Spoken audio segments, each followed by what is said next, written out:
And good evening, ladies and gentlemen, and welcome to another panel brought to you by the Kirsch Project. If you're a new member, do not forget to show this channel some love by liking, sharing, and subscribing.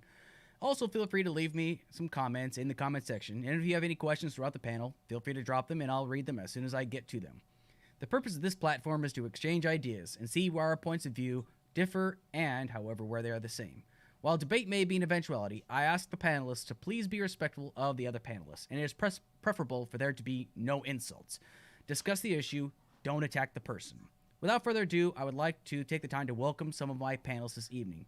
Coming back for a second go-around is a good friend of mine, Justin Norton, and I've also got Tio. These are guys that are both returning panelists. Some of the other panels have not shown up yet, but if they show up, I'll bring them on. One of the newcomers, however, is we've brought Connor from Counterpoints on here, veteran and YouTube content creator that talks about politics and the culture war. So, gentlemen, go ahead and feel free to introduce yourselves. Tio, let's start with you. Yes, hi, everybody. My name, I go by Blind Tio on the internet. I'm a political activist and a freelance jazz musician. You can find me on YouTube for my music and blindness content at The Blind Bassist. My main instrument is the bass, and I'm going to be starting to do some political content soon, so stay tuned for our Blind Tio YouTube channel. So, all right, Connor. Yeah, my name's Connor. I run a YouTube channel named Counterpoints. I identify as centrist or center right. I'm a statist. Sorry to announce that to the libertarian parts of the audience. But basically, I spend a majority of my time breaking down like science fiction content, military content, law enforcement content. And then also I like to go onto twitch.tv and yell at leftists. That's one of my main hobbies. So despite finding some levels of like descriptive agreement or some policies that I can shift on, typically we'll go together until we can't. And then I lose my mind and I try not to pop a blood vessel behind my eyeball while I'm yelling at people. And that's basically what I do for fun. So if any of that sounds interesting to you, then the easiest way to find me is go to YouTube, type in Counterpoints common spelling. You can find me. We just broke 10K subscribers. Very excited about that. Alternatively, you can go onto Twitter, type in _counterpoints_, and then you'll be able to find me. Fantastic. Justin, hit me. My name's Justin. You can find me on Politically Provoked as a guest commentator from time to time, and over here on the Kirsch Project, my second time around. I fall more on the Reagan right of things, constitutionalist, and I too enjoy like going on and trolling liberals across any platform I can find them, which is they're everywhere. So that's what I enjoy doing. Yeah. Fantastic. And gentlemen, I just want to take the time to thank you so much for taking time out of your busy schedules to come out here and become part of this panel. Hopefully I can, return the favor someday if you guys have panels, or you're always welcome back here. So getting right into the topic. So this week we're going to take a look at one issue that I feel is continuously being discussed all across the U.S. at this moment, and that is the question of government. How much government is too much government? Mankind, since its creation, has formed hierarchies and governments simply because, like any other members of the animal kingdom, we require some level of structure and semblance of order. Government is, by definition, a political system to which a country or community is regulated by laws and structure. How you may view a government is by monarchies, oligarchy, democracies, which democracies, for those not aware, are of Greek and of Roman origin. However, the reason I chose this topic is because everyone on this panel has a different idea of government, and when a government becomes too powerful or isn't big enough, and what would be the most ideal form of government. In the history of the world, each government has shown where it has succeeded and where it has failed. Some people, especially in the United States, feel the government is becoming way too powerful and oppressive with policies like the Patriot Act, gun control, gun rights laws, mask mandates, COVID closedowns, etc. And we've been told since 2001, maybe even earlier, the government has implemented policies like this for our own good, for our own safety. So, getting right to it, each panelist is going to give an opening statement on their ideal form of government and when they think a government has far exceeded its authority and how they think it should be put in check into a peaceful manner, okay? So, your opening statement, once again, you have 1 to 5 minutes, and we'll go ahead and start with Justin. Go. So, Benjamin Franklin said it best, and I paraphrase, that when the people can find out that they can vote money from the treasury, the republic will fall. And for the last 80 years since the Great Depression and President Franklin Roosevelt, you've seen a gradual expansion of the federal government in this country. to the point where in 2016, the Federal Registry, which is the regulations that guide the federal agencies, was 96,000 pages long. That is an invasion into every aspect of American life, from the amount of water a toilet can use to the gun control laws that people complain about.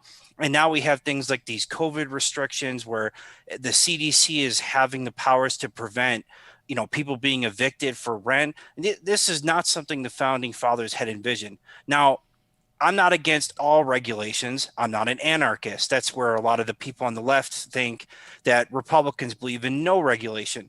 That's not true. We believe in common sense regulations. President Trump issued an executive order saying that for every new regulation proposed, 2 old regulations need to be removed. I feel that every state and every government on all levels should take an entire month to actually remove laws and regulations that are no longer needed, updated, and whatnot every year. That should be a yearly process in this country. The American people were, set to be free, not regulated by the government from cradle to grave that most liberals want. So the common sense approach is a smaller federal government. However, I support activism amongst the states. Each state, according to the 10th Amendment, can have various economic regulations and things of that nature. For example, Massachusetts implemented a statewide statewide insurance program. Now, in a competitive democracy, we can see how Massachusetts turns out. And if other states don't like that, they don't have to adopt it. But if another state like Texas or California come up with better programs, for example, California, a state I often criticize, actually has some better healthcare outcomes with some better policies that they have. Other states may need to adopt that. So that's what we really need in this country, a healthy, competitive environment amongst the states with the federal government really removed as much as possible. All right. Thank you very much. Connor? Yeah, so I unfortunately I kind of probably agree with a decent chunk of those sentiments while not agreeing with the actual prescribed outcomes, and also have to appeal to pragmatism. I think that we have to look at what we want for a healthy, happy society. I think we have to look at what we want in order to create healthy, happy American families, and that's what we need to do. What I mean by that is I am a mixed economy capitalist. I think the market can control a majority, like vast majority of what the market does, with some regulation and all that kind of stuff. And basically people are best left to their own devices a decent chunk of the time. But I do think there are things that are market failures. I don't think that I don't think private security can be an additional thing that's done, but I don't think law enforcement should be privatized. Same thing with the military. I don't think the military should be privatized. Same thing with, actually, I would extend this into education and the medical field, where one of the things that I consistently bring up is the fact that there's something called price elasticity, which is basically like, how much you can move a price before people stop paying for it. Well, most people will pay any price in order to continue to survive. So when it comes to healthcare, it's pretty clear that a market-based solution for healthcare, while you can have private markets on top of public markets, there should absolutely be a public option on the federal level. We can talk about how the way this country was originally envisioned versus what it is now, the creep and encroachment in government and the definitions of freedom. I would actually think that would be a pretty interesting conversation, because the truth is that American conceptions of freedom often deal with freedom from the government. The government can't tell me what to do. But there are different kinds of freedom, like the freedom or the ability to do certain things, whether that's economically or socially or anything like that. So I'm actually really interested to explore the general, because I think I'll be able to explain some concepts that maybe folks haven't heard of before. So I'll leave it there for now. Appreciate it. Tio. All right, great. Well, as I said, I'm a political activist. So a lot of my politics are a lot different than what I call normies discuss in normal politics. So I'm actually a leftist. I'm an anarchist, anarcho-pacifist, specifically out of the Thoreau, from Thoreau's Civil Disobedience, that literature, which led to Leo Tolstoy's The Kingdom of God is Within, which was like the father of Christian anarchism, which is where I get my values from. Which then Gandhi and Tolstoy exchanged a lot of letters, which led to Gandhi's Civil Disobedience. which led to Martin Luther King and his democratic socialism.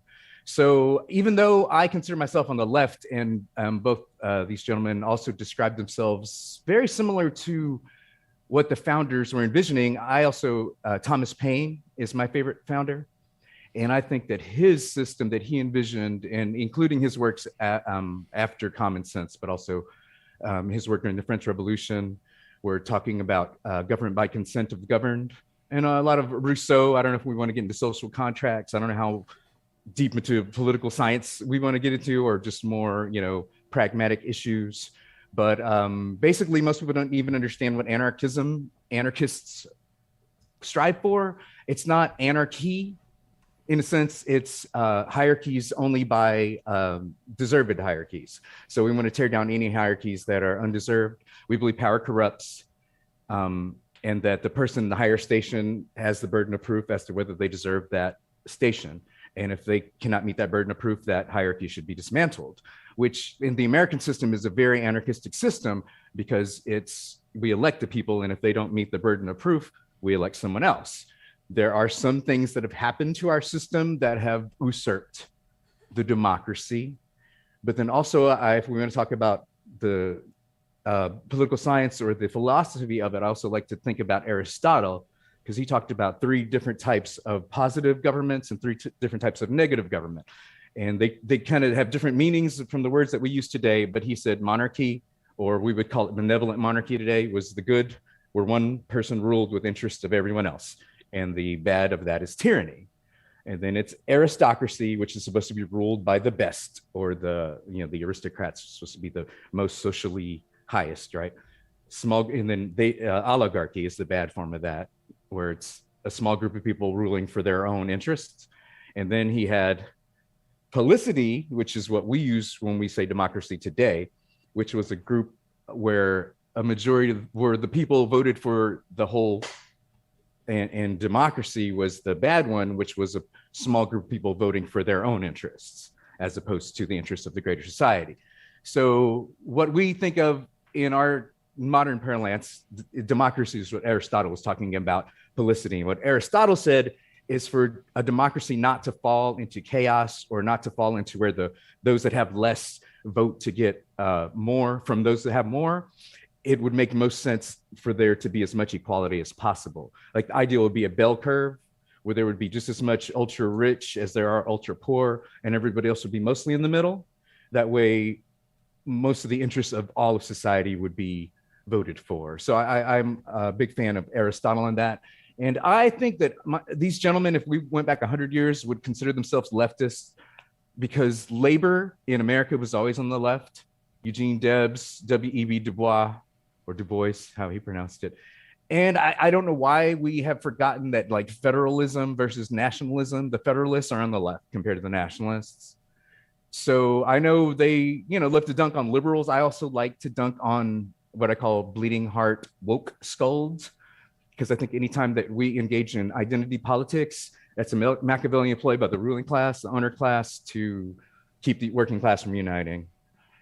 And I think for us to achieve democracy, like, people need to not be stuck in wage slavery, which I can get into that a little further. We talked about Jefferson's agrarian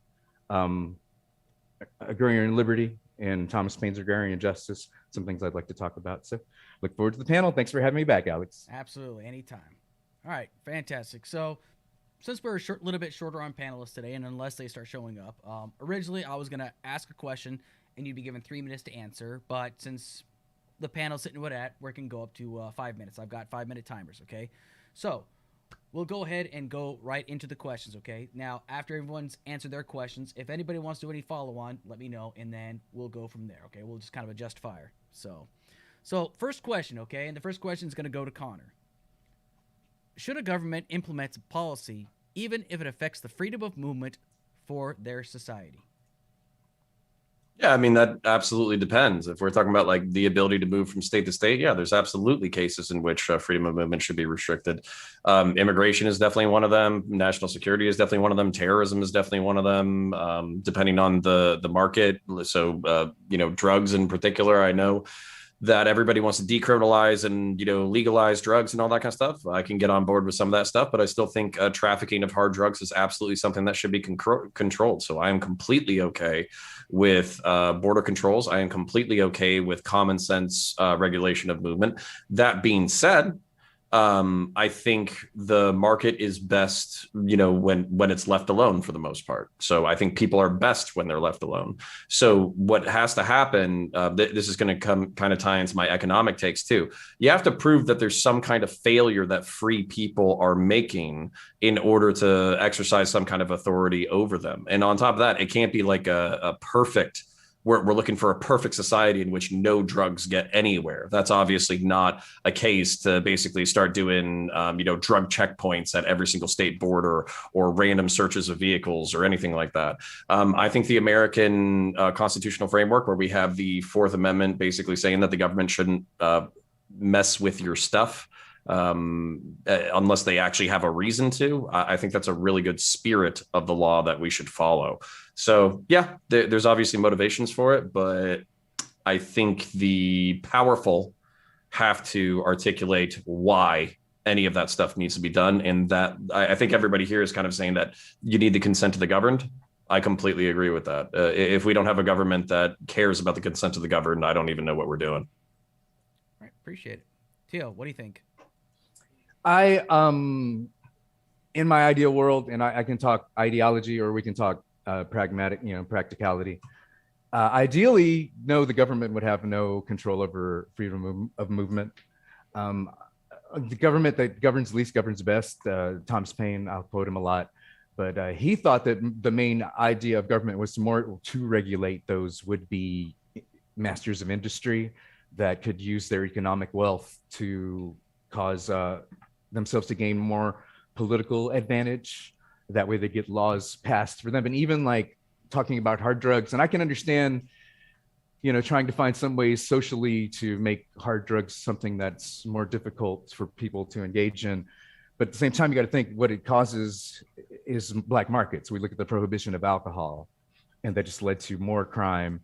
And, at first alcoholism went down, and then, eventually once people started learning how to, skirt the system, bribe the right person, bribe the right judge, things turned out not as intended. So I think we have to be careful of that.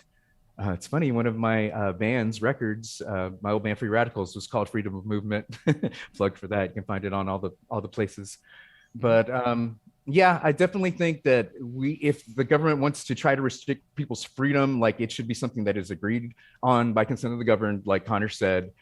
And it should be in extreme cases, like war. I could see, like we're being attacked, and martial law, and stay in this zone, But I, as a political activist, I was not even a fan of curfews. I mean, I understand why they would want to pass curfews, but oftentimes those political elements, if we look in history, have always been helping the owner class, or the people that are striking, or the people that are fighting for their rights, are the ones that the law enforcement ends up being used against those people. So like Franklin said, that those who would give up a little freedom for protection deserve neither, or something like that, paraphrasing there. Yeah. And that's really what I believe. So I believe any restrictions of freedom of movement should be very rare and only at consent of the people.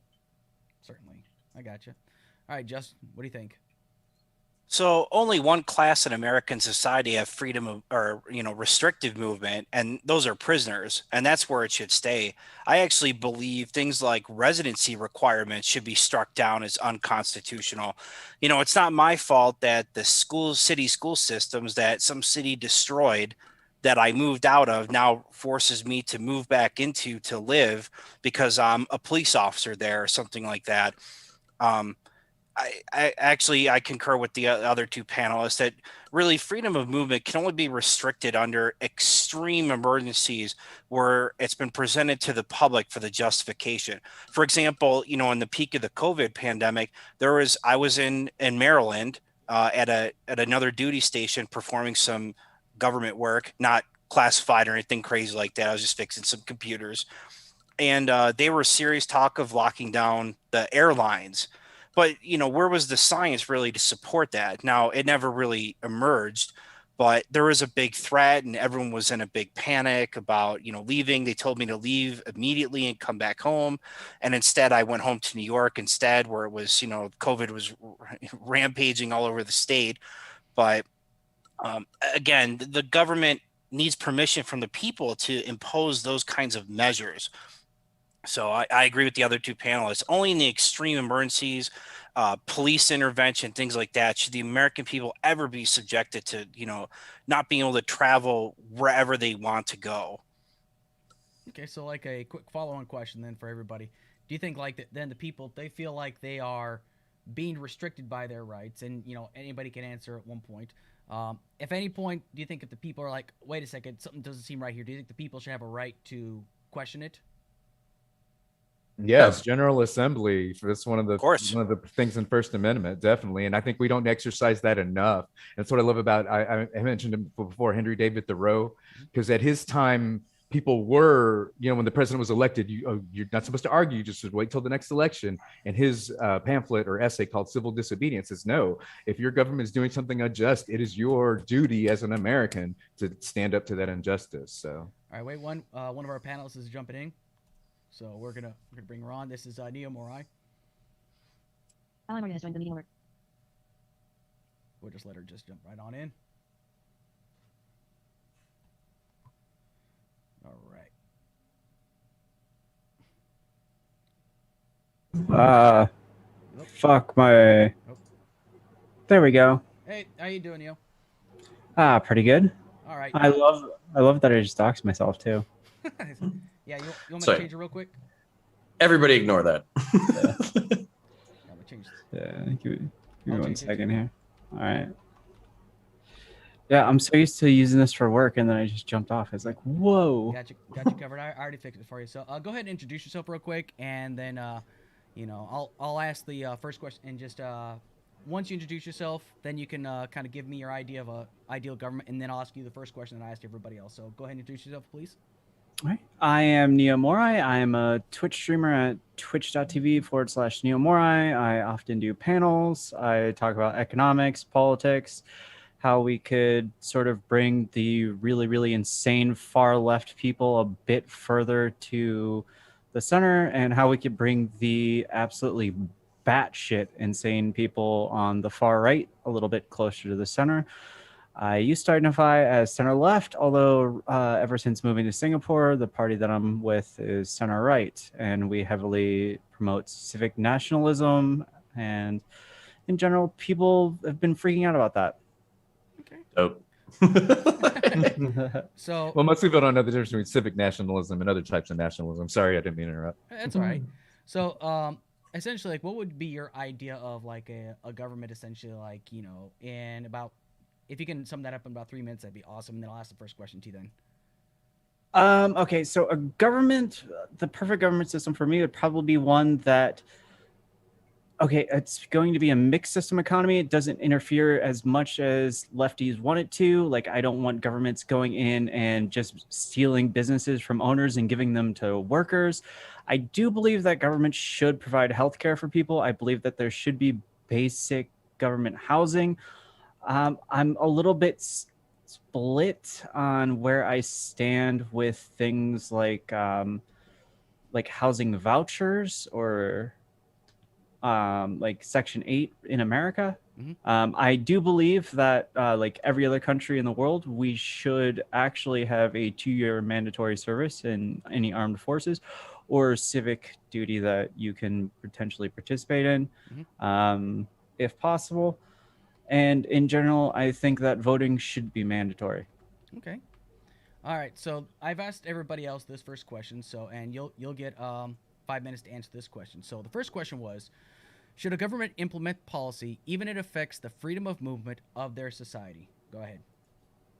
Absolutely not. I don't believe that anybody should be restricted in terms of movement. Like even back when we go back to the Articles of Confederation, when every state had its own currency, we could see that there was no such thing as like interstate passports. Okay. Appreciate it. All right, so we'll go ahead and go right on into the next question, okay? So we'll start with Tio. All right, so the question is, was the Patriot Act for the United States or any other legislation that could interpreted as a means of violating someone's constitutional rights as a means of national security justified? Why or why not? I definitely didn't think it was justified.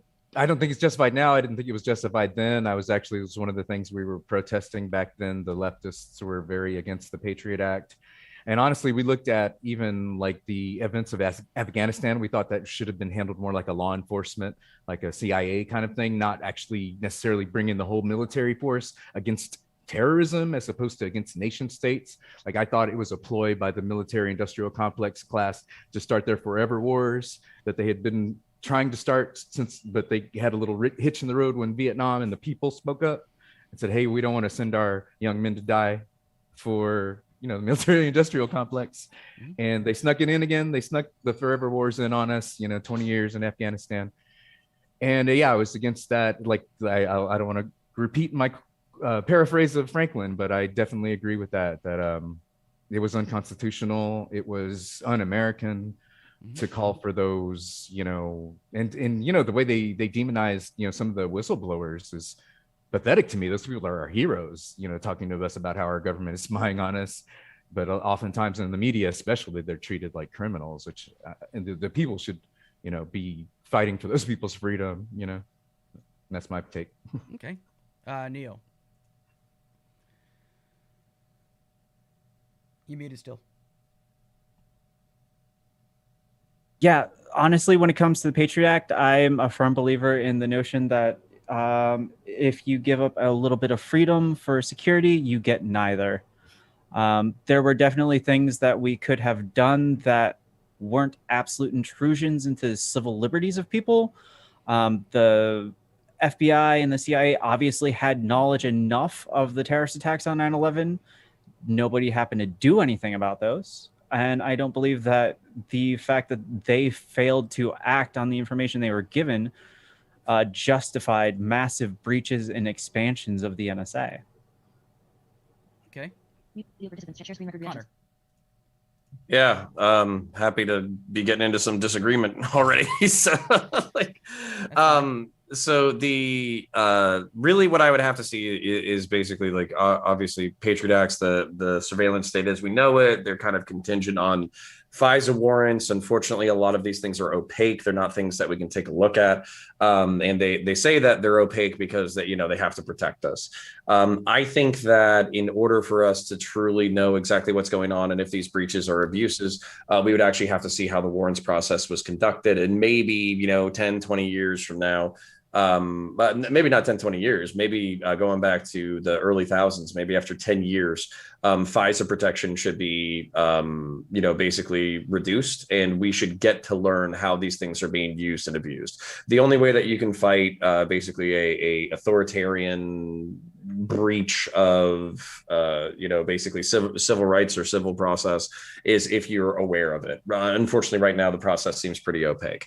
I think there are situations in which basically surveillance state spying is completely justified. If there were people who were American nationals sympathetic to terrorist organizations overseas, NSA had an algorithm in order to watch out for keywords. They identified these people, they found out the relationships of these people, and they were moving basically moving in order to do terrorist strikes. These are absolutely the kind of tools that you would want in order to hunt down these people and kill them. And I'm basically good with all of that. The question is whether or not these things are being abused and whether or not these things can be used against American citizens in the future. When we're talking about the right wing right now, a lot of people who are libertarian, who actually believe in the Constitution, are being called terrorists. People who, basically are right wing and conservative, they're being called terrorists. So is this a slippery slope where basically they can bring the war on terror internationally home and start using it against their own citizens in order to maintain their power? And I absolutely see that slippery slope, and I'm terrified of it. So I'm not always the centrism with me. I think we need to find out exactly how it's being used, see if it's being used properly. If it's not, put in checks in order to make it work properly. But no, especially after 9/11, I think we need an internet style spying apparatus, and I'll leave it there. Okay. Justin, what you got? I mean, the Patriot Act was relatively hastily put together post 9/11. Most of the controversial aspects of it have been struck down by the courts. I mean, that's why we have a checks and balances. But I agreed with the general purpose behind it, which is, expanding surveillance of potential domestic and foreign terrorists and whatnot. I agree that there should be a little bit more transparency in what is going on. They can't hide behind national security for every issue at every point in time. However, the fact that the nature of everything is changing. This isn't the 1950s where we could just drop a bug in a lampshade anymore. Everything is electronic, and that unfortunately we need an apparatus that watches things like the carnivore program that the FBI used that looked for keywords and emails that helped track down certain terrorists and overseas and whatnot. So there has to be a balance. We shouldn't have a complete invasion of privacy. There should be more transparency in what is going on, but in this day and age, we have to have some kind of observation. And in other nations like England, as leftists always like to tout the European Union, I mean, they have cameras everywhere observing everybody. So when a crime occurs, it's caught on multiple cameras. I don't think the NSA should have cameras everywhere pointing, in every direction. But, I mean, this is what we're moving towards to. Technology is changing, and things like the Patriot Act help the bureaucracy actually catch up.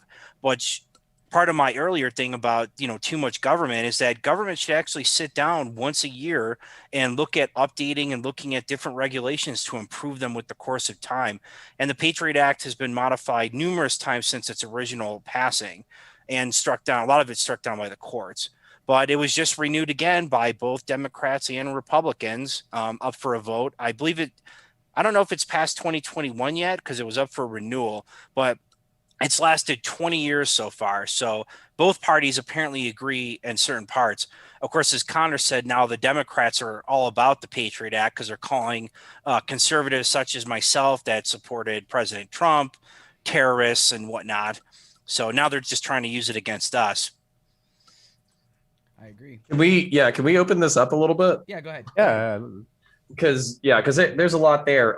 Unfortunately, I took like the more Patriot Act side, and then Justin kind of brought up like the thing that I'm absolutely terrified of. That's what I wanted to bring up too, actually. The first and second Red Scares, man. Yeah, and that's why Jefferson kicked out Adams, because the Sedition Act. Like, no, man. But and that's my thing is like I think there has to be like a certain level of like built-in, almost like designed incompetence, right? Like there has to be like a certain level of like blind eye, because bringing up the UK where they have like a CCTV system that's in public that kind of watches the public and all that kind of stuff. I don't understand how you don't feel like you're literally just living under Big Brother. Yeah, and like especially with the CCP coming out with like the social credit system, viewing how these things could be combined even by liberal democracies to basically shrink the Overton window to only a certain level of political discourse that's acceptable by elites, and then basically checking in on everybody who ever challenges power ever. That's actually like a very sincere fear of mine. The real infrastructural thing that I think is acceptable is kind of like a almost like a blind algorithmic keyword search that's basically looking for a combination of words like ISIS, bomb, Capitol building, like all that kind of stuff. And then it basically looks for those collations and all that kind of stuff. And then at some point, an analyst can look at those collations and then see like, oh, hey, this is literally just, Joe Normie six pack looking at, basically looking at news articles and talking about current events and all that kind of stuff. We don't need to worry about this guy. Let's there's nothing here. Let's keep it moving. But that algorithmic process would be blind. But then basically in order to launch a counterterrorism investigation or something like that, like the collation of the data and the analysis for the context in which those words would have to be used as a buildup for a warrant, like a actual law enforcement warrant, especially on the domestic front. And that's kind of where my fear I'll stop talking in a second. But my very sincere fear is that if you did have like the CCTV system or the social credit system, or if you allowed this this program that I'm talking about to be opaque, then you could basically use it for whatever you wanted to use it for. You could use it against political opponents. You could use it to shrink the Overton window, and I'm terrified of that. And what's 100%. An illegal search too is what I want to ask. Right. To me, that's considered an illegal search. There was the original notion that when the NSA first developed the Project Trailblazer, which they abandoned for Threadripper, it was a randomized search, and you couldn't decrypt any data about the citizen that was actually going through until you actually had a judge from an actual court and not from a closed door court session. So if we used a system like that, I would definitely be in favor of it, because right now I guarantee you there are probably about 1,000 different dipshits on Twitter trying to message the ISIS accounts to see how they could fucking join and go over to Iraq and like find out that it's not all fucking pushing fucking daisies and shit like that. Okay. So the one thing that I do agree with is using all of the CCTV footage, all of the facial identification stuff that we have. Even just seeing, like, as much as I fucking hated January 6th, and I'm sorry, I'm trying to curb the language here.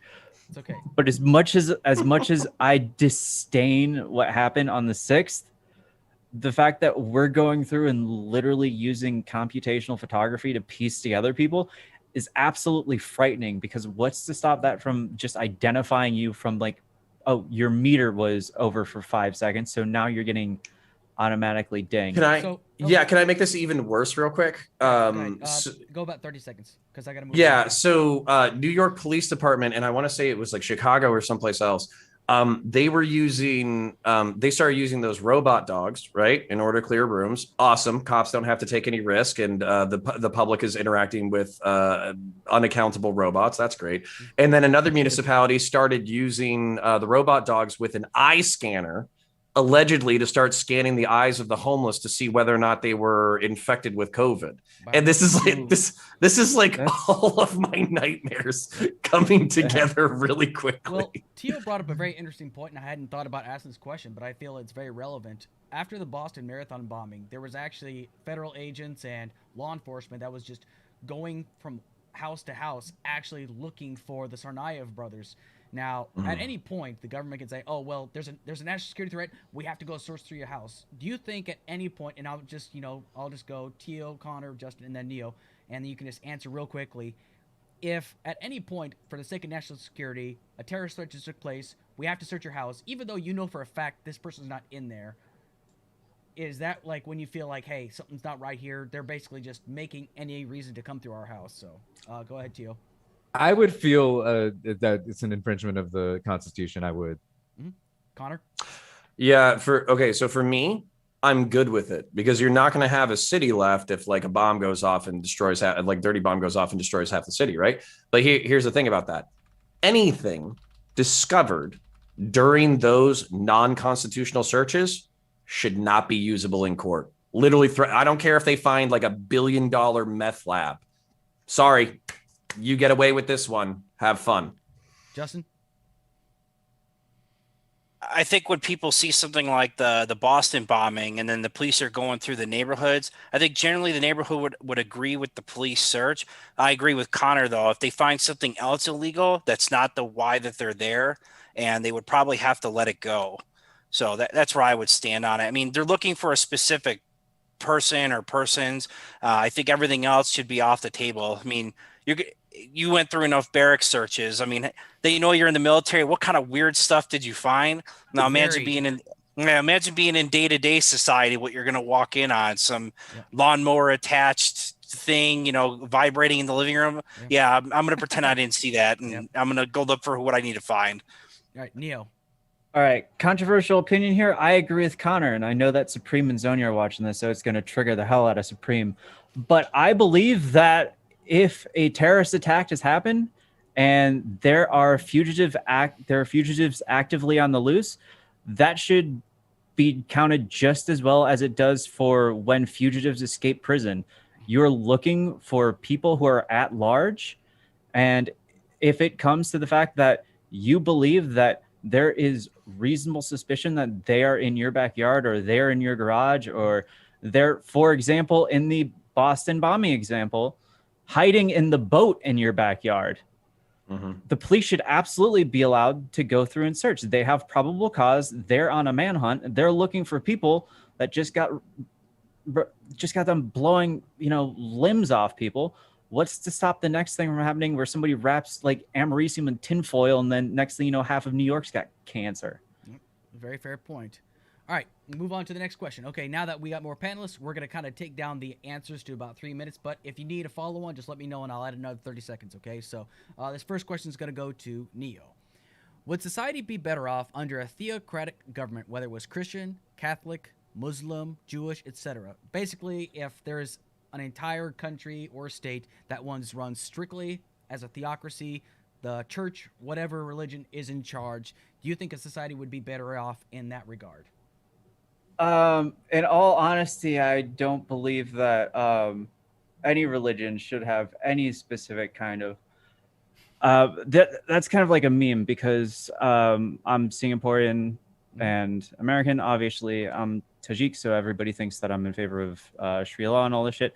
No, I believe that we should have a democracy. I don't believe that we should have any fucking say from religion. I believe that we should go through from what the founding fathers said. They wrote the Constitution from, if any sort of religious perspective, a very deist perspective, one where God was essentially just like leaving us to our own devices. Religion has nothing to do with the Constitution. Religion has nothing to do with civil rights. Religion has nothing to do with personal liberties. I'm not Thomas Hobbes. All that shit could fuck off unless if we're starting like some empire, like some imperial regime where we're gonna have like space marines. All right, Tio. Definitely no theocracy ever. Like any dogmatic views in general. I think that what I love about the Constitution is it has stipulations to amend it, because whenever you stick to something that's dogmatic, it can be misused, misinterpreted. Definitely no theocracy. And I think the panelists that would be didn't show up tonight that would have been pushing for that. Because there are actually some people on the far right out there that are like theocratic monarchists, unironically. And I'm like the exact opposite of those people. I'm an anarchist, so definitely not a monarchist or theocratic. Okay, Justin.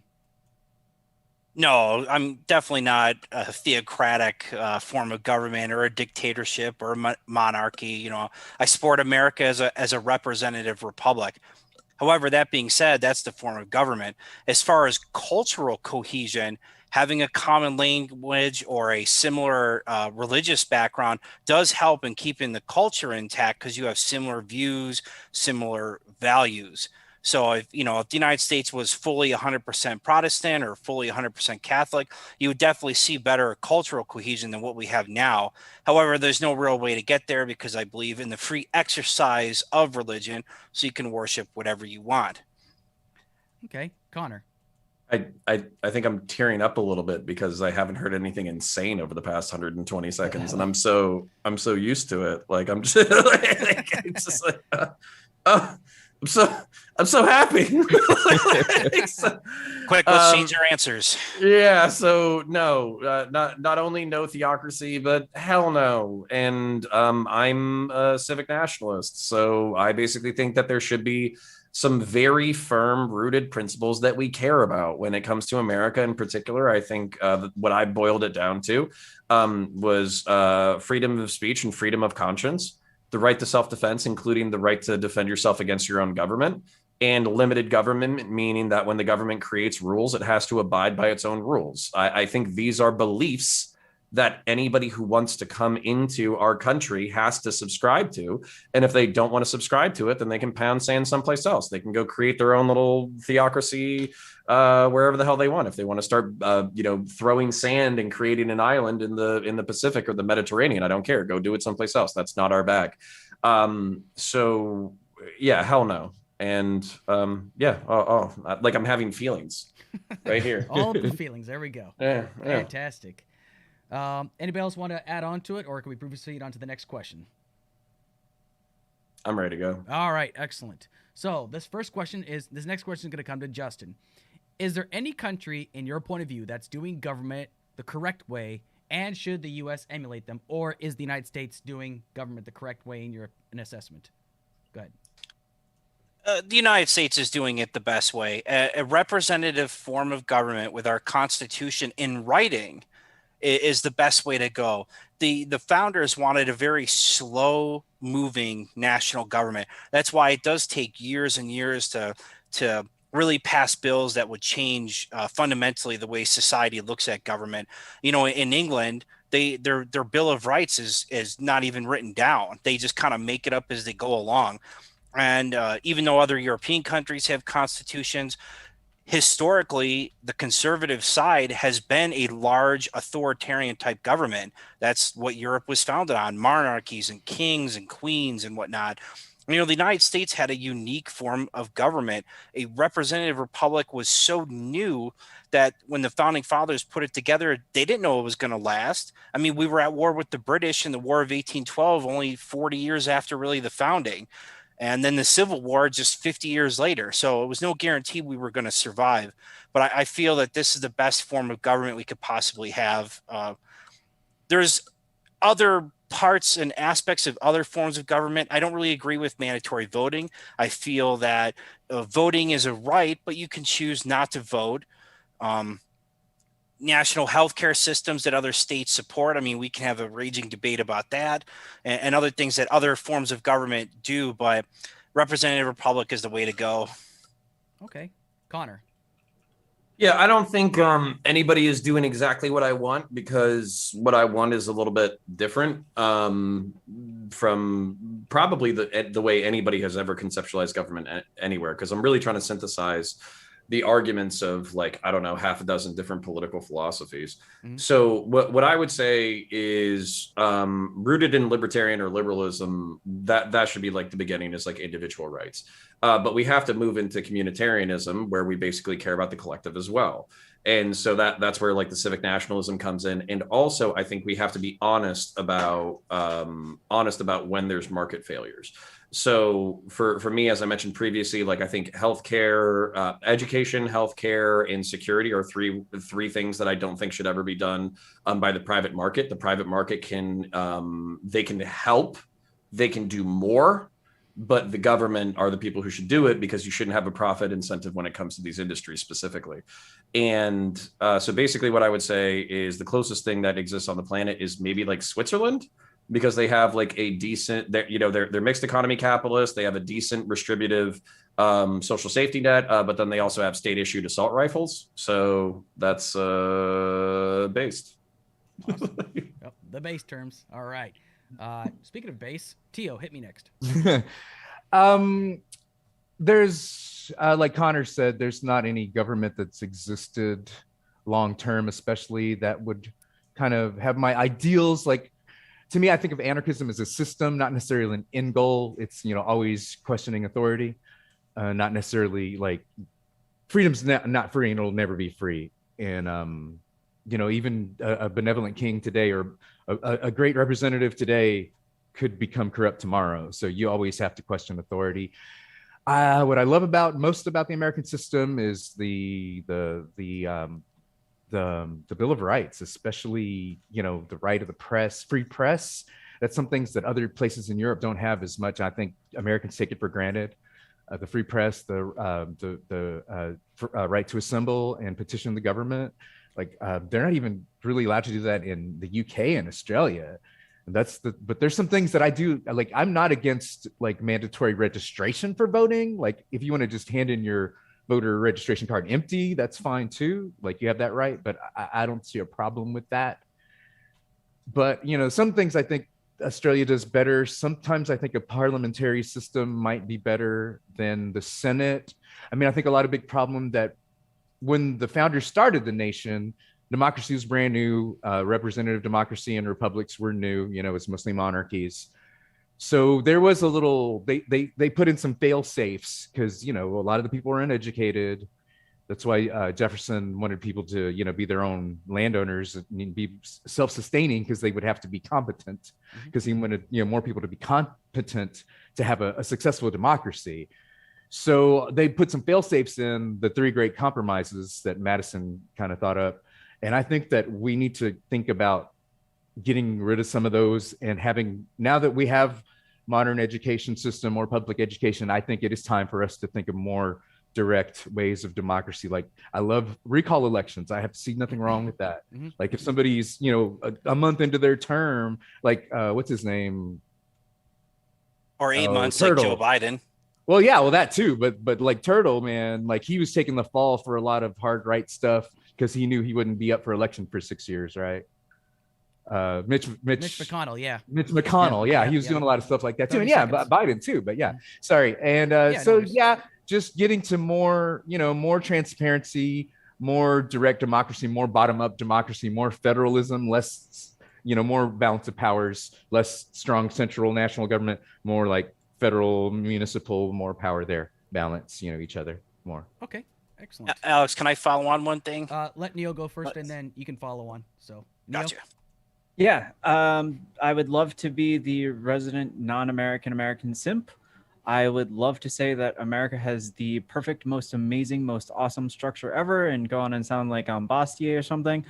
The problem is that there are a lot of things that we could change. Like, we do definitely need to fix the fact that we are the only first world country that does not have a form of healthcare. We need to make sure that our veterans are taken care of more. We need to make sure that our elderly are taken care of more. We need to make sure that there is some sort of assistance to at least provide, maybe bring back Obama's 2 free years of community college.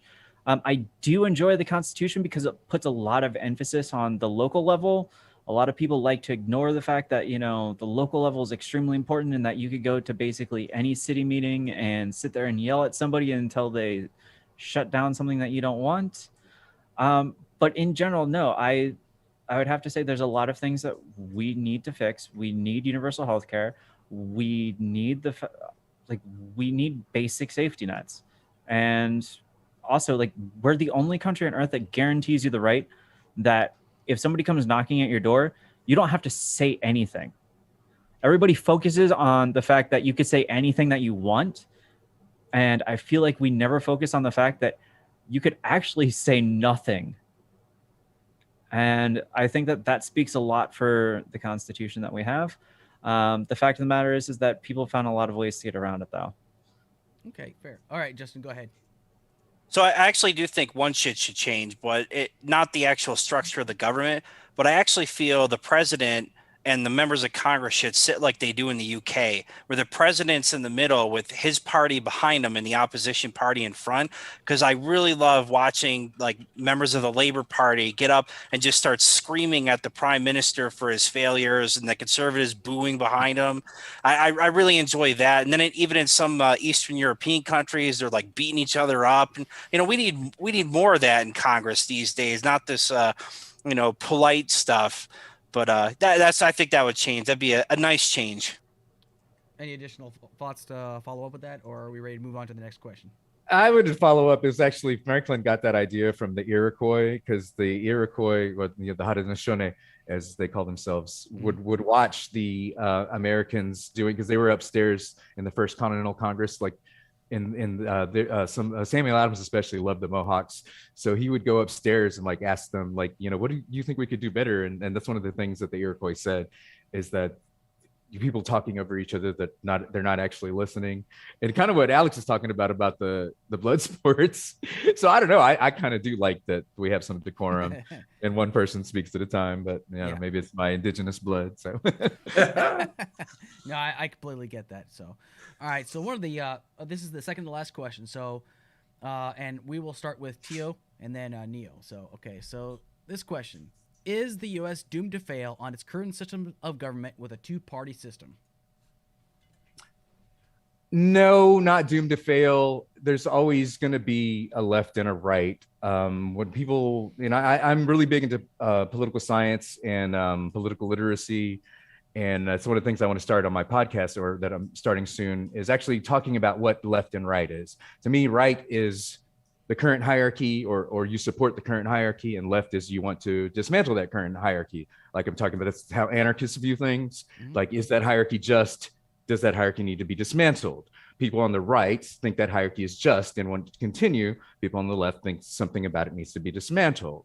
So even though I kind of like the idea of a parliamentary system where we, different, single voter people can go to that single voter party and they can collaborate with other people of like-minded ideas to get more ideas passed.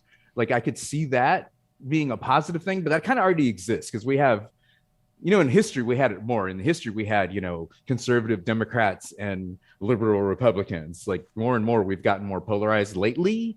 And, throughout history, that polarization happened before too. Like, if you look at 1900, William Jennings Bryan and the populist parties, and McKinley, who was getting supported by the big corporate owner class. And that started that. Anyway, sorry, I read too much history, but no, I think we can keep going. I think we just need to, number one thing to fix what's wrong now, Citizens United.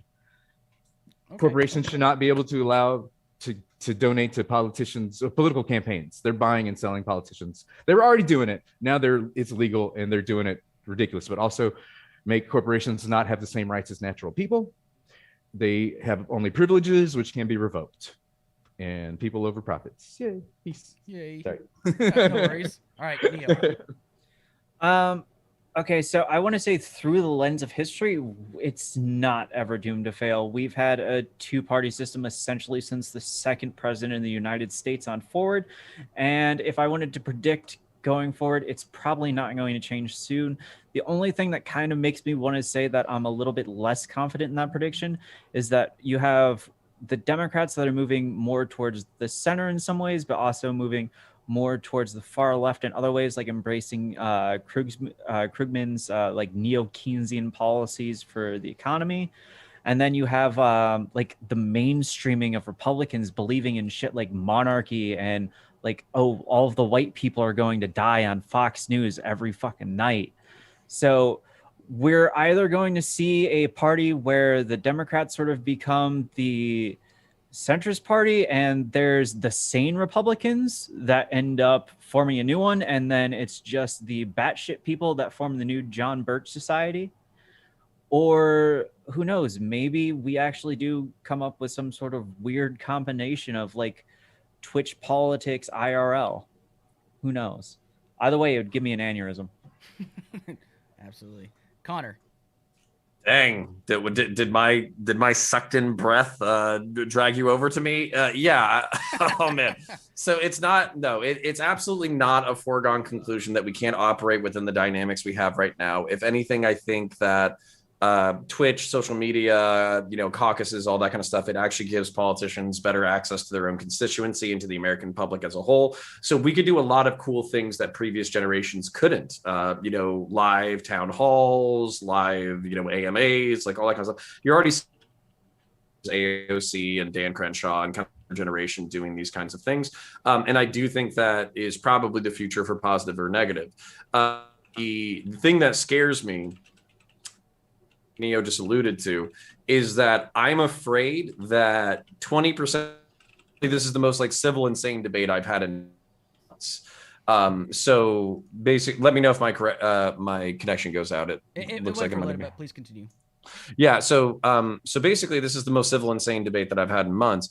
And in the Twitch.tv politics sphere, the main people who do really, really, really, really well, very aggressive, very hyperbolic cults of personality. And what I'm worried about is that that is going to translate into the political realm, where basically you're just going to have these hyperbolic cults of personality that are going to drag their constituency with them. And that's just going to be politics as pandering to this hyperbolic base and getting them jazzed up. That's what I'm worried about for the future. But the only thing that we can do is basically fight that. And I think that we fight that by having people like this go on to the more insane shows and make the cults of personality look stupid. And then I think it's also by us coming up with creative ways in which to forward politics and social agenda, environmental agenda, not necessarily through electoralism. Tio would probably agree with me with this, and it was an anarchist that first brought this to my attention, that anarchism doesn't necessarily look to create like a disordered society. It looks to create the social services provided by the government, create alternative structures within the community itself, and then the government is a redundant structure that no longer needs to exist, so it can dissolve that role. And over time, you can expand how the strength of communities to the point that the government becomes either non-existent or not necessary in a majority of its current roles. So what I would say is that's really cool, because there's a lot of really powerful tools that we have right now.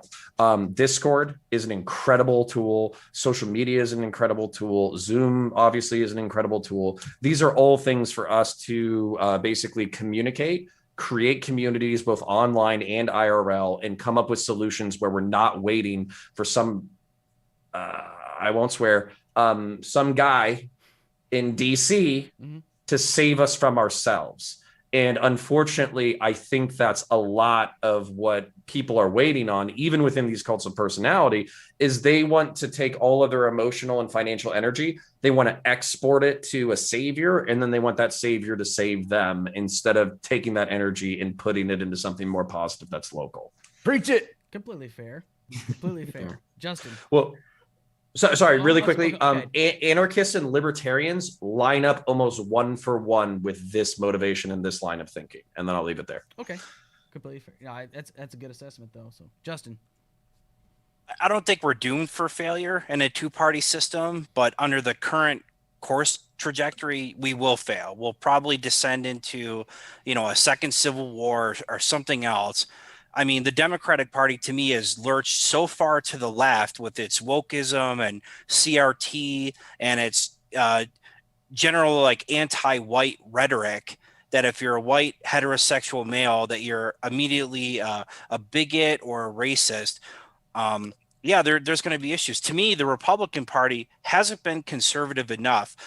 But where's the balanced budget amendment? Where's the taxpayers' bill of rights that limits federal spending? And none of that has happened. Really, the last conservative that we had was Newt Gingrich's Congress, because when George W. Bush won, he governed and spent like a liberal. He was right on judges, right on the war, right on taxes. But the federal government's national debt, look at the national debt. We're approaching, $30 trillion. We can't sustain the kind of lifestyle that we have been on this current course trajectory. And the West, and I'm talking Europe and United States and Canada, are facing some real fundamental issues that nobody wants to address. One of them is the collapsing birth rate. We are being outbred by Muslims, by Chinese, by Indians. And these people don't believe in the same culture as the Western. Not all of them, but please continue. Yeah. Well, European culture has dominated the globe for the last 700 years because of a common culture, exploration, scientific discovery. Not other cultures believe in all that. Not all cultures are equal. You can look at the terror in the people in Afghanistan right now as they're about to fall back under the Taliban and their form of culture. So the West doesn't want to address these kinds of issues. And it's a frightening prospect 50 years from now, what America is going to look like. And it's not going to look the same that the founding fathers envisioned. Can I address this? Yeah, go ahead. So, this is obviously a real concern. I would say a lot of people in the alternative media space, 2015, 2016 brought this up. They were shouted out of, the Overton window. And now we see figures such as Matt Walsh and Tucker Carlson kind of mainstreaming this narrative. What I would say in reference to this is that, especially when it comes to the Americas, Spanish colonial and Anglo-colonial societies are almost have the same narrative. They're both European. They both came over. They both genocided the Native Americans. They both, have like a history of diversity and integration and immigration and all that kind of stuff. And then not just that, but also we need to look at the economics and like progress in this issue as well. So the concern is that we have, people in the Middle East and North Africa, West Africa with higher birth rates. Well, you know what drops birth rates drastically? Access to birth control and improves material conditions. So basically, this isn't going to be something that lasts forever. And not just that, but when you have people who immigrate, typically like 2 to 3 generations in, they like 99% of them are integrated into the society that already exists.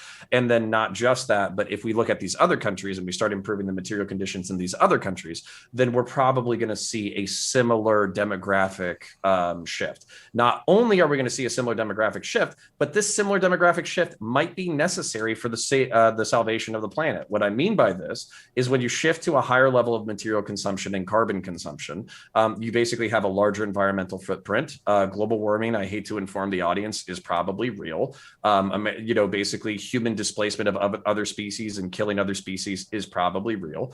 And as a result, if we actually reach a like 2.15, 1.85, basically rate of replacement, and then we make up for labor with automation and new sources of energy, this might be a solution and not a problem. So this is an incredibly complex issue that's a little bit, I'll stop ranting in a second, but it's a little bit more complex than the Browns are having lots of kids, the whites aren't having any kids, and within 100 years, whites are going to be gone. Yeah. I think that's probably not accurate. Pollution. Yeah, I would like to add on to that. After Neil, then you, Tio. Sorry. Yeah, right. I think Connor's 100% right on that. Also, I mean, just to mention, like the notion that like you have to remember that when you say Muslim, you particularly mean like a very specific region, normally Middle East, because most people forget that like 99% of all Muslims live in a circle in the middle of the Pacific Ocean. Okay. And that's where I'm at right now. And right now, Indonesia, Malaysia, and Singapore, we all have the lowest birth rates on record. Not only that, first and second generation Americans, at least from Asian societies, at least from this area of the world, seem to embrace American culture extremely well. I mean, who was there during the Rodney King riots defending their personal property? When white people were out there fucking bitching and complaining and running around on the news, fucking Koreans were up there fucking cracking shots at people. Okay? I don't give a shit. Fucking 10, 20, 30 years down the line, little fucking Johnny could be playing with my son and he could be a fucking race realist dipshit and get picked on, or he could just join the fact that everybody in the Western world likes anime now. And also, just one quick addendum. I agree a lot with what Connor was saying, but just one thing I wanted to add: birth rates are also going down, not just because of contraception and industrialization, but also pollution. Like I was reading a scientific article talking about how a certain type of plastics, I forget BHP or something like that, is causing men to get smaller penises and less sperm. So honestly, if people are concerned about a certain population of people dying out, then maybe we should think about the pollution thing a little more.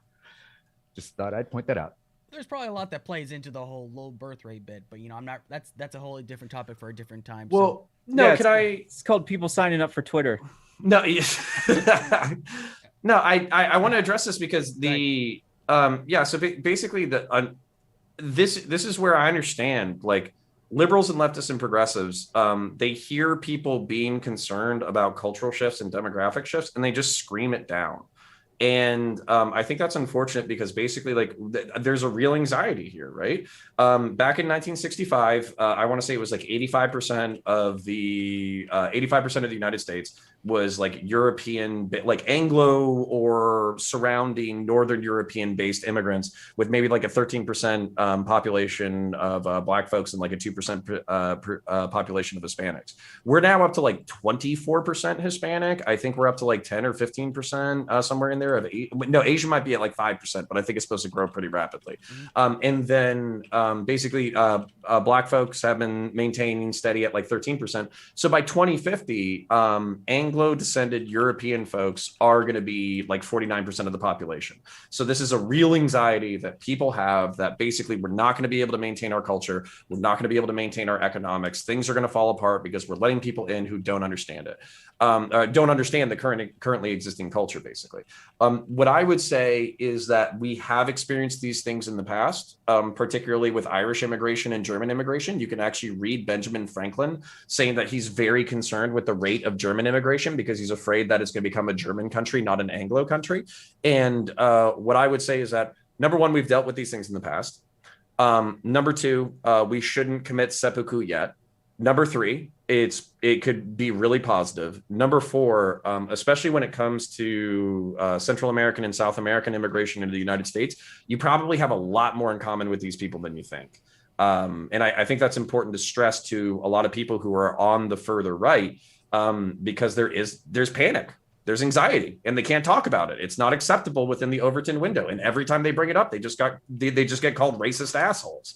So that's where I wanted to crack open this can of worms a little bit further. And I'd like to add to it a little bit too, if I can, just real quick. Yeah, not even that. I also am very critical of what I call liberal woke scolds.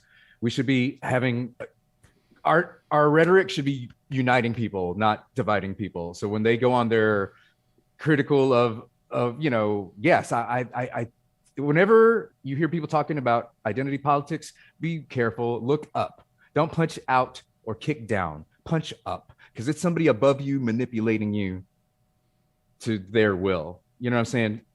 If the working class if somebody's trying to keep the working class from united, think of why. Because normally it's them, both sides. They play both sides. They play the lemmings of both sides. So whenever everybody brings up identity politics, that's why they call me a class reductionist. Those woke skulls will call me a class reductionist because, I think material, to find material reasons to explain these cultural things and, environmental things. So certainly. All right. Anybody else have any follow up with before we continue with the last question? Okay.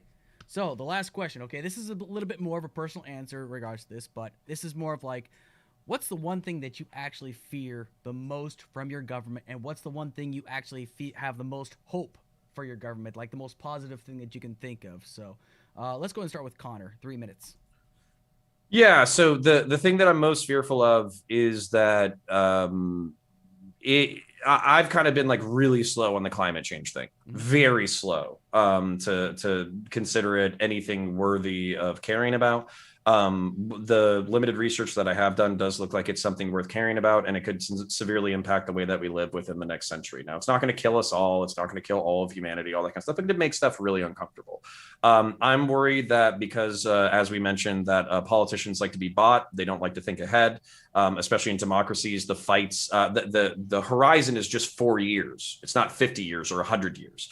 I'm worried that we're not having a long-term look at our environmental impact, and as a result, we're fighting over terrorism and wars and demographic shifts and immigration when realistically we could be ignoring the larger problem. That's my fear. The opportunities that I see, though, is that there is a changing of the guard when it comes to like generational stuff in politics. Basically, the boomer generation, I love my parents. I don't ever want them to die, but chances are they're going to move on at some point. So that basically means that there is going to be a change in the guard where Generation X is a very small generation. The millennials are going to be the next people at bat. There's a lot of things that millennials agree on, regardless of political disposition. Decriminalization of marijuana seems to be a really big thing. Reformation for the drug war seems to be a big thing. A little bit more of a libertarian or liberal lens when it comes to certain issues seems to be a big thing. Acceptance of LGBTQ people seems to be more common in the younger generation. So I think there's a lot of opportunity for massive political shifts within the next 30 years. I think we have to manage these shifts responsibly because basically we have really big boots to fill when it comes to the promise of America. So I'm terrified, but I'm excited, and maybe that's the best kind of terrified. Certainly. Justin. Well, I'm terrified whenever the Democrats have unified control of the government, of course. I mean, what I'm really upset or angry about is how the Republicans have ceded virtually every institution in this country to the leftists. We've lost education, Hollywood, the scientific community, the intelligence agencies, the FBI, literally all these agencies that are supposed to support the people seem to only serve one political master, and that, of course, is the Democrats. What I'm hopeful for is when they elect people, illegitimately like Biden, who are so incompetent, so just beyond words of how awful he is that Republicans will once again resume control probably in 2022 and then in 2024. And then hopefully we can actually address some of the fundamental issues that the country is facing. Climate change could be one of them. The United States has been leading the way with cutting carbon emissions. I'm not sure what we do about, countries like India or China, which are increasing their carbon output, but the United States has led the way for technological advances, and we can continue to do that. But I really think the Republicans need to step up and really start to fight back in these areas that we have lost. Every Hollywood movie demeans corporations or Republicans. The scientific community deliberately withheld evidence that the COVID virus came from the Wuhan lab because they didn't want to benefit President Trump. I mean, these are things that would get people fired immediately from any job. And, don't forget the intelligence agency spying on Trump's campaign. I mean, that was considered no big deal, but Richard Nixon resigned his presidency when he ordered the break-in of the Democrat headquarters. So, I mean, these are things that Democrats think they can constantly get away with. So I'm afraid of this constant one-party police state that the Democrats are slowly forming, but I'm optimistic the GOP will take the reins again and hopefully fix it. All right, Neo. Yeah, real quick, I just want to say every time I hear somebody say that COVID came from a lab in Wuhan, I just think back to early 90s hip hop where everybody's rapping about how AIDS was made by the government to fucking kill black people or something. I'm sorry. I'm fearful of a generation where people actually believe that kind of bullshit. The thing is that if it came from a lab and you honestly believe this, why did nobody else in the lab get sick? Why was it one dude at a wet market? But that's beside the point. I'm fearful of a future where people honestly believe that there's no such thing as unity, where people believe that there are certain people in power and global elites that want to power bank and control the entire world. I do believe that this insularization of individuals and insularization of thought is leading us collectively into just a cultural aneurysm. I don't know. That's the thing that scares me more. The thing that scares me the most for the future is people's own hubris and stupidity. Okay, what about hopeful? I'm hopeful that at least I'll maybe have some more rights when I come back to the United States. Okay, fair enough. Tio. All right, my biggest fear is that status quo will continue with I suggest you guys read a book called Dark Money by Jane, I forget her name, but Jane Mayers, I think. And also Senator Whitehouse has done a lot of great presentations on how dark money has funded this current Supreme Court picks that a lot of the people, the evangelical right, were tricked to thinking that these judges actually want to reverse Roe v. Wade or want to reverse Affordable Care Act, or they want to what was the other thing? Reverse gay marriage. No, they just want to make sure Citizens United doesn't get revoked. That's the number one thing. It's all about the money, man. And that's what worries me is a lot of our politicians are bought and sold. Citizens United, like I said, look it up if you don't know what that is. The positive I have is internet. The information there's so much more information out there than when I was a kid. I'm probably the old guy in the group. I'm 45, 46. Sorry, I keep forgetting.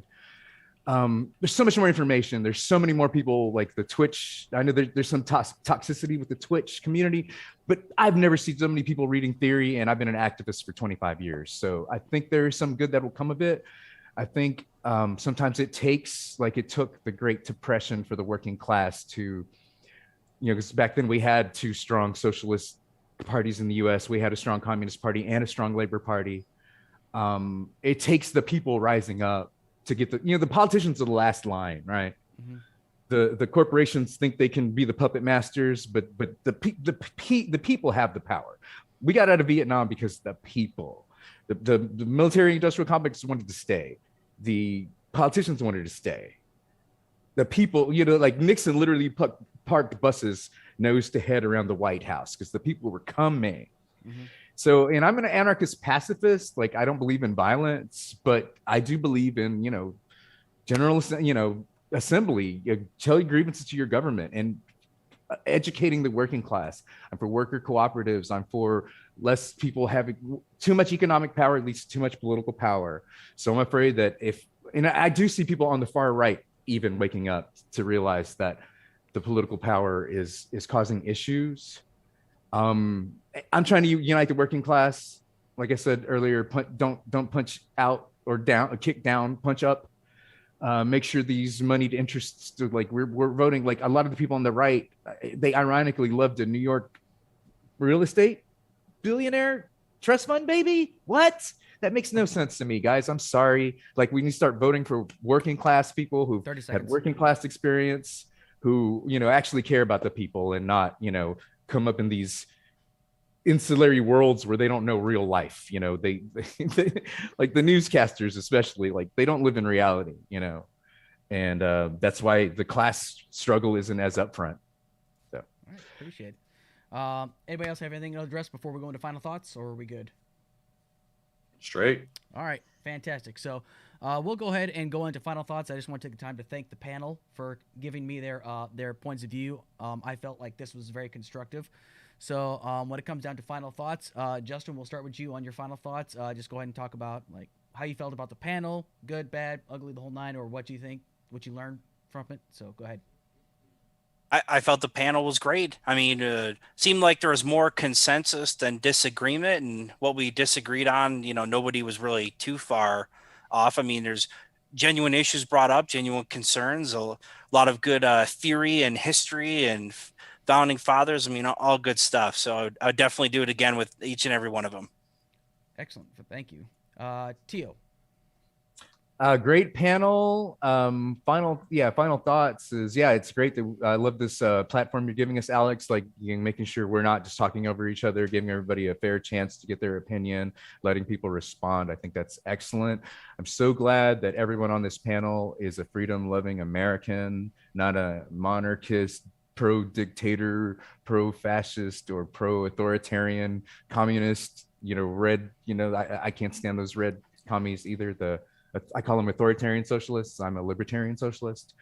Glad that we could have open-minded, non-juvenile discussion, and I hope this continues, and I hope this becomes the norm more than just the optics game, and actually, people actually sharing ideas and not just trying to win over their little crowd of people they already, just trying to get the peanut gallery to cheer, which does nobody any good. So thanks, Alec. Appreciate Absolutely. that. Thank you very much for your contribution.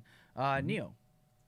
Yeah, honestly, this is probably the first time in maybe my entire career as a streamer that I've been on a panel where I've not wanted to choke one of the guests.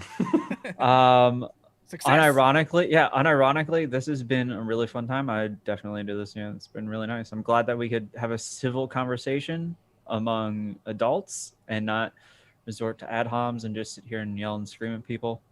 Certainly. It's amazing. Well, thank you very much, Neo. I appreciate it. Connor.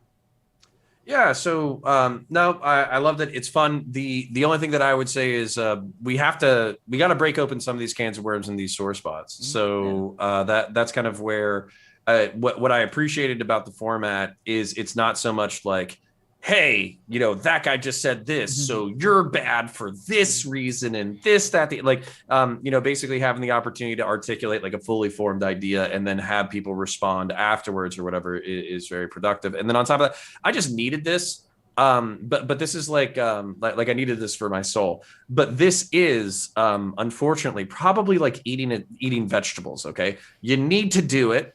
It's good for you, gives you essential vitamins and minerals, but unfortunately, unless it's covered in like butter and bacon and, maybe a little bit of like sprinkled crack cocaine or something like that, then we're probably not going to addict anybody to, positive adult dialogue.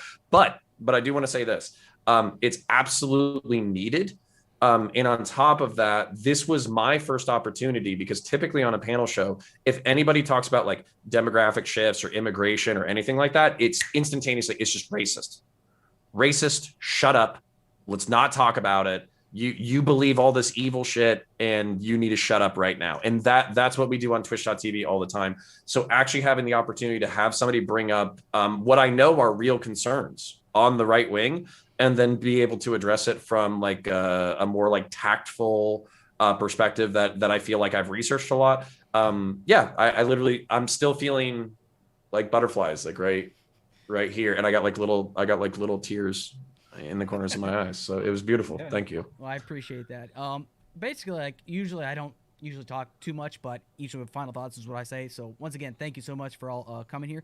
My final thoughts on this is the reason why I want to have these panels, and yes, hopefully I'll get down there and get some more controversial people. But what I try to do is I try to, we see these blood sports all the time, like on Twitch, like whether it's the politically provoked or the hippy dippy round table or whoever's like the big name hosts that are hosting these, and you'll usually see people just start sparring, just getting at it, like who's the alpha of this conversation. And those are fine, and some people get a kick out of those, but me, I just feel like it's better to hear somebody's point of view. Now, there are some people that I won't bring on this panel, but that's for me to worry about. But I try to bring people on that I feel like can express their points of view, can actually get it out there in a articulate manner, and that way we all can kind of see, oh, I see where you're coming from in that point of view. And even if people at the end of the day don't always agree on this, it's good for us to have this discourse and to have this dialogue. I feel it's really, really important. It's something that we are sadly lacking right now. I mean, you see on some college campuses, you can't get a word out edgewise sometimes. And, I'm a centrist. I'm an independent that leans left, but I like to hear other people's points of view. And there are people out there that I don't necessarily agree with, but, I'm still willing to get out there and engage with them. Now, if I don't want to engage with something, I just don't talk to them. It's not because I'm scared of them. It's just because I just don't feel like I'm going to learn anything from them. But that's my own personal dialogue. Now, if I want to bring them on, they're definitely going to get their fair shake. They're definitely going to get their fair shot. And I want to make sure that anytime I bring a panelist on, we all show each other that same courtesy. And I just want to say thank you very, very much. As far as keeping this panel going and for expressing your points of view. And if you can just hang real quick for me after the end credits, just talk to y'all real quick. But once again, thank you everybody for tuning in to tonight's panel. It was a very exciting panel. I've got another panel for tomorrow, and we're going to be talking about mental health. That's also going to be at 7 p.m. Eastern Standard Time. And if anybody would be willing to come out to that panel, please feel free to do so. It's going to be right here on YouTube, same format. So thank you so much, everybody, again, and enjoy the rest of your evening. Thanks so much.